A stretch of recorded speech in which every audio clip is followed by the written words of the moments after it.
Welcome back to the channel. Today we're going to do a quick tour of Monson Lake State Park.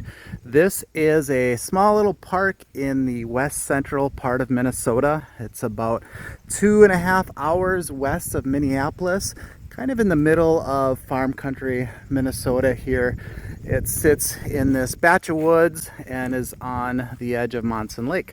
It's not a really big park. It was created in 1923 in memory of victims of the U.S.-Dakota War of 1862. While there's not a lot to do here, we did enjoy our stay here.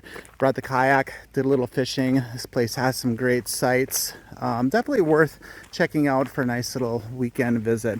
Let's go take a tour. When you come in, the campground and lake access is off to the left here. There is a day use picnic area straight ahead. And they do have an office building here off to the right. And normally this is where you can check in, get firewood, buy a permit, things like that. However, right now they're not staffing the office building. On the outside wall of the office, they do have a lot of information about the campground that you can look at. They got some maps here and information on permits and emergency numbers, that kind of thing. You used to be able to pay with an envelope, but they don't allow that anymore. So you do have to make an online reservation before you come. A couple other things to know. Usually you can buy firewood at the campground. They don't do that here. There is a park about, I think it's 15 miles away, Sibley State Park, where they suggest you can get firewood. Like I said, not a very big park here. They only have one campground loop and it's only 20 sites, 6 of which are electric. But they're pretty nice sites. I'll show you those here in a second.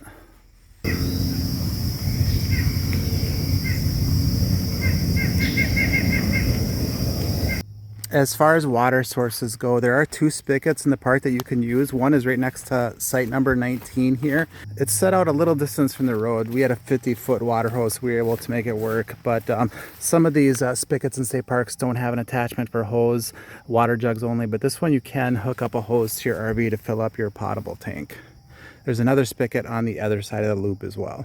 One of the highlights of this park is their great campsites. We were in site 18, which again is electric only, 30 amp and 110. It's a really large site with plenty of room for our truck, camper, and gazebo. Comes with your standard state park, fire pit, and picnic table. It's a really nice secluded site surrounded by trees and bushes and gives you a lot of privacy. The only con is that the parking pad does have some slope to it, so you'll need to do a little bit of leveling with your RV. But aside from that, I give this site a solid 9 out of 10. Along the first loop here is all the non-electric sites, and we've kind of noticed with the Minnesota State Parks is some of the best sites, the ones along the water, the one with the views, are often non-electric. Here's an example of site 13. Like I said, non-electric, no water, no sewer, but huge site. You got nobody around you, and you got views of the lake off through the trees there, kind of cool. And it also is right along the path. This is a path that goes down to the one and only hiking trail they have here. It goes down along the water and does a loop through the woods. It's about 1 mile. Here's another nice site. This is site number 2, non-electric, but it's a good sized site, again with views of the lake off the distance.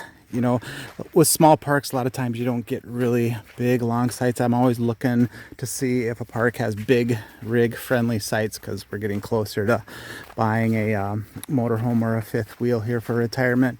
And there are probably the majority of these sites here, you could fit something that's over 30 feet. A short walk down from the campground is the bathrooms here, and they're in one of these old brick buildings. And like a lot of state park bathrooms, you know, pretty basic. It is fully plumbed in. You have a couple sinks, you have a toilet, a urinal, and then you got a shower over here. And yeah, it does look kind of grungy, but mostly just because it's old and the water here has a yellow tint to it. But if you look closely, it's actually pretty clean. Floor obviously needs to be mopped, but it's not too bad. Here's that day use or picnic area. Basically, it's an area where you can come for the day. You got you know, some wide open grassy areas, parking, picnic tables, a pavilion there. No indoor plumbing, although the bathhouse is way out there. You could walk over there, but they do have some outhouses here as well. Yesterday we were here and there was a club of ham radio operators that were doing an event. They all gathered around and they were talking to people all over the world. Kind of fun to see an area like this get some use, even in a small park. You'll notice a lot of the buildings in the state parks in Minnesota and around the country have a very similar style. That's because a lot of them were built by the Conservation Corps. That was that group that was funded by the government in the 30s to give people coming out of World War I and the Great Depression jobs and a way to live. And here is that shelter up here. Not a whole lot to it, just a place to be out of the rain, I guess. Some indoor picnic tables. They do have a fireplace here if you wanted to use it.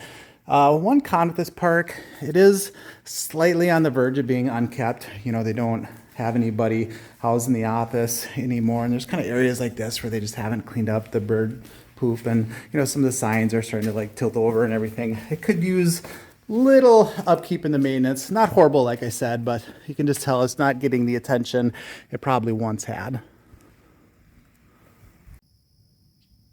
Right off the campground is the boat launch and the fishing pier. This is Lake Monson, and it's a decent sized lake. The water's not very clear. You can tell there's probably a lot of runoff from fertilizer and stuff from the nearby fields. So it's a little green, weedy along the edges, but it's a decent fishing lake. They stocked this with walleye. Last year they stocked 50,000 walleye here, and the state does surveys for all the fish, and according to their numbers, this has a well above average number of northern pike and walleye in this lake. I took my kayak out yesterday for a little bit and caught a decent sized northern pike. I made the comment to my wife yesterday that this is the perfect park for older tired guys who like fishing. You know, there's not a lot of kids here. It's quiet, it's private, the sites are huge, good access for your boat. And yeah, there's a few fishermen out here yesterday, so it looks like it's a popular place to go fishing. But like I said, another con here, not the best park for kids. There's no beach, there's no playground, not a whole lot for kids to do. You know, if you had your own kayak or canoes, you could take it out on the water, but that's about it for kids. Well, that does it for our tour of Monson State Park. Once again, thanks for watching, and we'll see you next time.